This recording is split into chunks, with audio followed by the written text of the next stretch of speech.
Evening, YouTube, Twitter, Facebook, LinkedIn. Okay, like I said in the description, this is very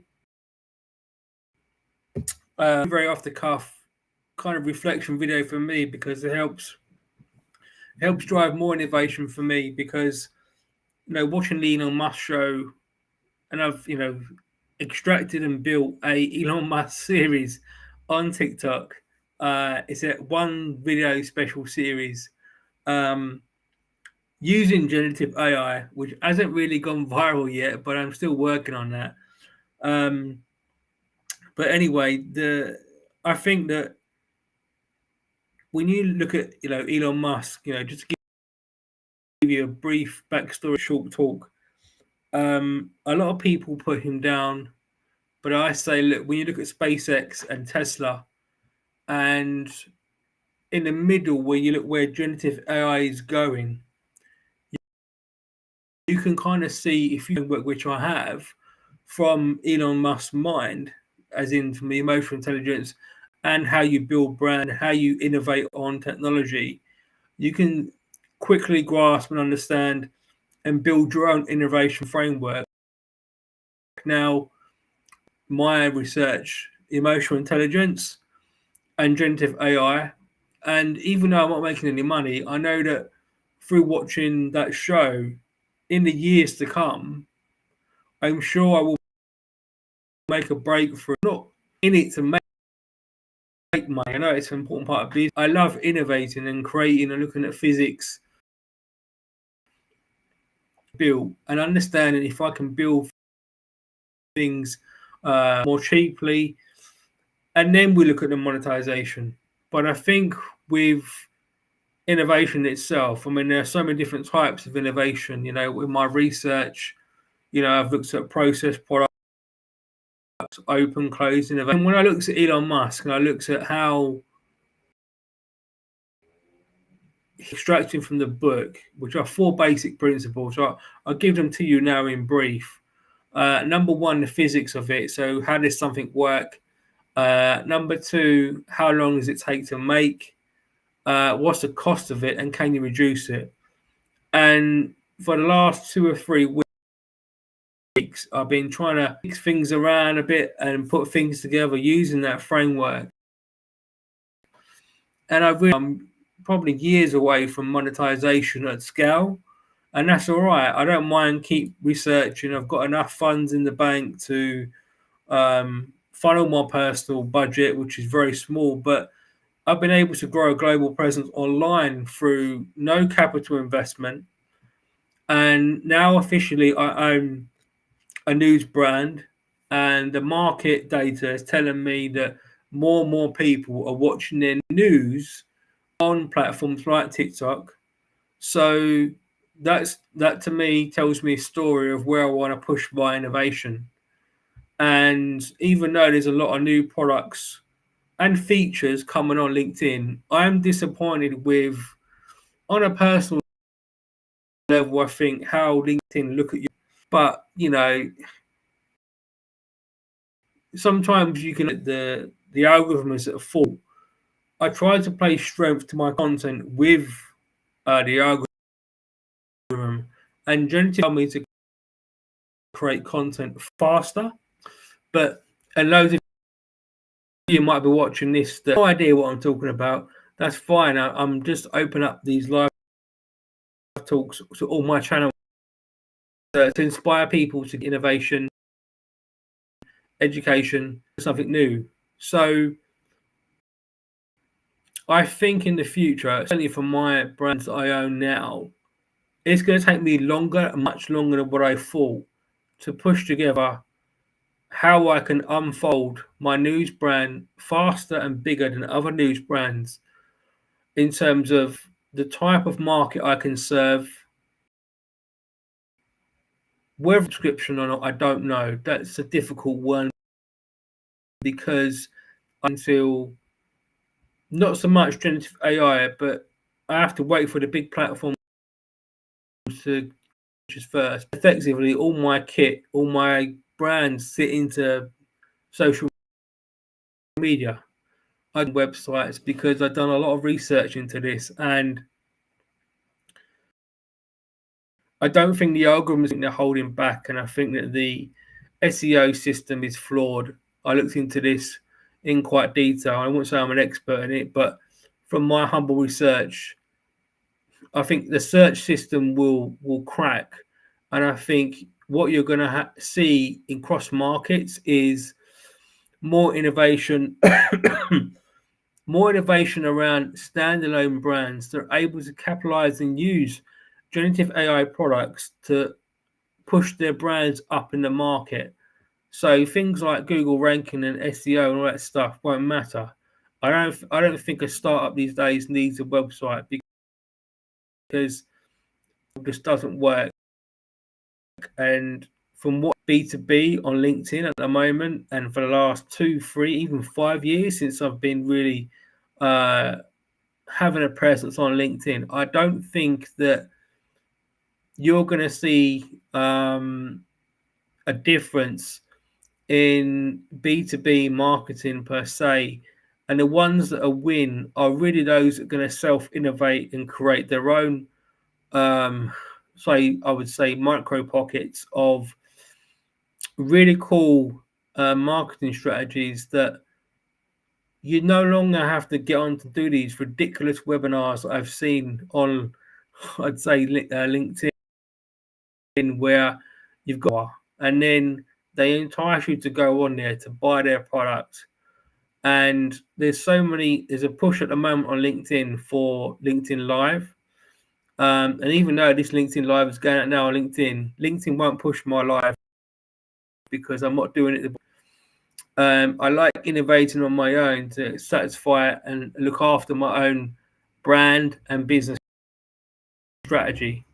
Thought leadership comes first, and the little innovations, or big innovation, I would say, around my news brand, which is officially News for You, or it trades under this hours, that it does and it doesn't tap into generative AI. But if I can fit a model that allows me to listen to trends in the market and create news at speed, which is most of my content in all honesty, I think, and using my emotional intelligence, of course, I think that's where I am comfortable. So this is really a personal reflection rather than an innovation deep talk about how to do things, because I think, like I said before, when I first started talking about generative AI, and I was late in the market, in all honesty, I would say you really got to find your own sort of like speed and really tap into the software that you think is going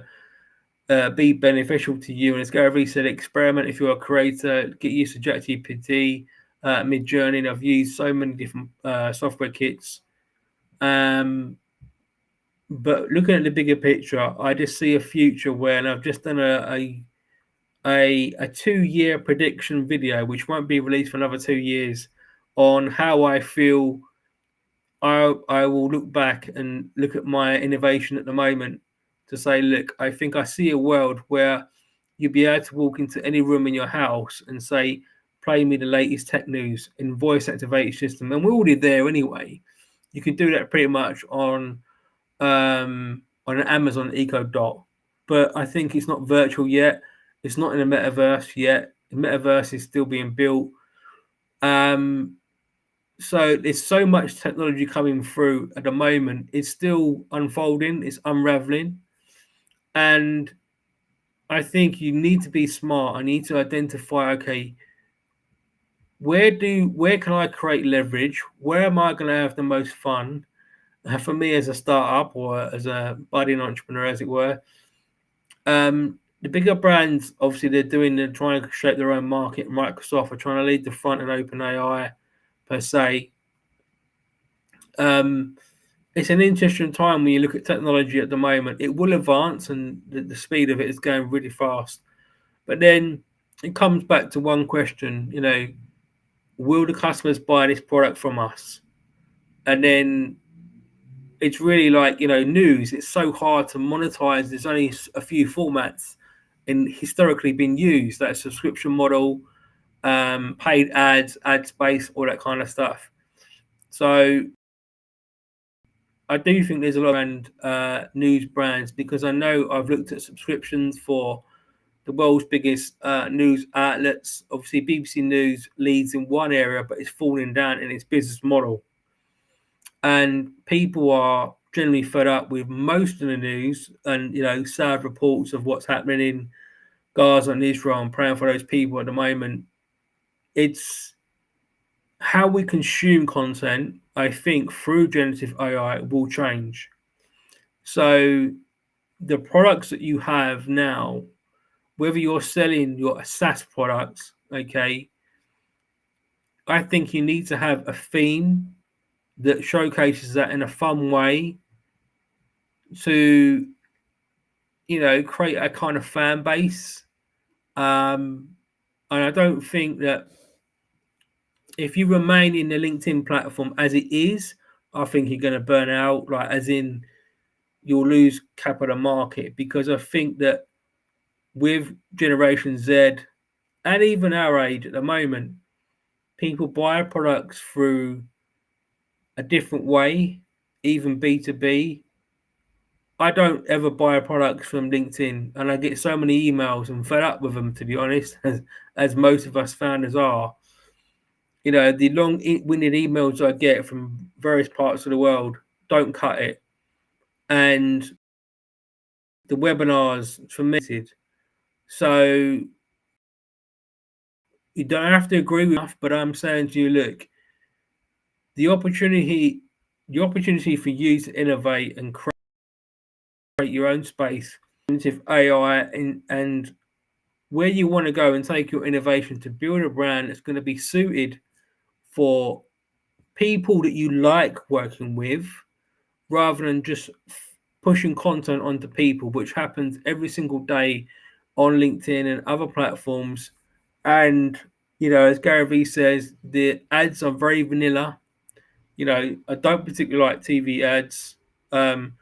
The ad game is, creators and social media marketing agencies, once all the copyright law gets ironed out, they will be having a hard time trying to keep up with generative AI, because the ads that you're going to be able to create in the future will be more fun to watch, I'd argue.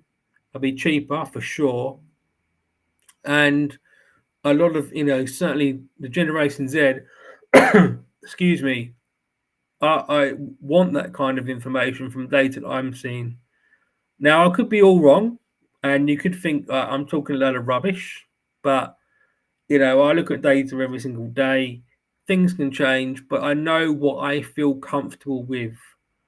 And I think that's the difference when you have a presence. And like me, I haven't quite made it in the monetization area, because I've been back and forth, crashed and burned. I don't like the LinkedIn setup of how you create the sales funnel and all that stuff. I don't buy into that. I think people will come to you when they need your services generally. If you're in the right area, if you've got a good offering. I do believe in the bottom of funnel marketing. That's just, what I've learned.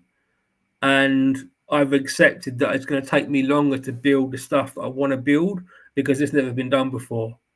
And, when something like Elon has done, taking a rocket first time, full flight, into orbit, everyone says he couldn't do it. He did it.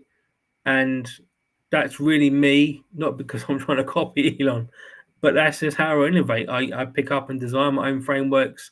I'm using one of Elon's framework, the World Framework. Can't remember the name now, but anyway, that's me. That's my perception of where I want to take my brand, my vision, business strategy, per se. And, it's hard for me to advise companies, even though I did start learning for you, which hasn't taken off yet. You build brand through time, and I think artificial intelligence will, it will speed up things, but equally you're left with your own emotional intelligence to think, right, is this the right path for me? Do I want to do it? Do I feel comfortable? Am I having fun? And those are the types of excuse me, questions that I'm thinking about at the moment. As I sit here on this screen and I look around on my desk and the minimalistic kit of those biggest brands, and I could do similar behaviors to what they can do. I don't have their big cloud storage or millions of dollar capital, but I can go up against some of the biggest, and then with my digital brands, create news and courses and PDFs or anything I ever really want through my digital footprint that I have. Yes, it's taken me 5 years to build that capability. And as I stretch further into designing more viral marketing capabilities, which I love doing, through generative AI, okay, I think that I've got a good formula, and it's fun trying to build something that's never been done before. So anyway, that's it from me. A very different type of talk today. I'm probably going to do more of these live talks, I'd say, out of curiosity, even though I know I lose followers through it, because not everybody wants to see someone go live every day. I appreciate that, but listen, this is what I do. I go online a lot because it helps me, helps my mental health, and I hope it helps some of my communities. It's not for everybody. I appreciate that, but sometimes you have to sort of like. I had a really bad comment on TikTok the other day, and I replied to somebody because you can reply to people on TikTok, and it wasn't content. I was doing research around news, and it was about Gaza, sadly, and it was about emotions. So I was trying to pick up some emotions, and I was talking to a Palestine, or I can't remember, but he replied, "Who told you to reply?" And I was like, "Okay, right." And then I gave him some scripture or something, I can't remember, but it's interesting to me, as I sit here on my laptop and think about that, and think about all the stuff I've done here on all my social media channels, with just one laptop. I don't have 20 people behind me. I don't have 10 people. It's just me. And I'm going to pat myself on the back on this open live talk and say I've done well today. And, I've got some recognition and people do listen. I can't make everybody happy. I'm not here to do that. I'm here to save lives if I can through my research, grow with their innovation and other areas. And it's enjoyable, and the money will come, I'm sure. I'm not really in it for the money, for my own drive. And the business models, it just takes time, I think, when you're building something there's never been done before, like Elon. Right, he had capital, but every startup, every entrepreneur has a story, and this is mine for you today. Maybe I should retitle this the entrepreneurship story, turn this into a podcast. I don't know. But yeah, that's enough from me. Otherwise, I'll be here all night.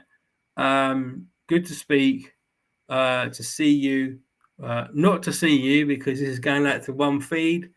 I bid you good night, farewell, adios, amigos, and I shall see you on my next live talk, which will probably be on Monday.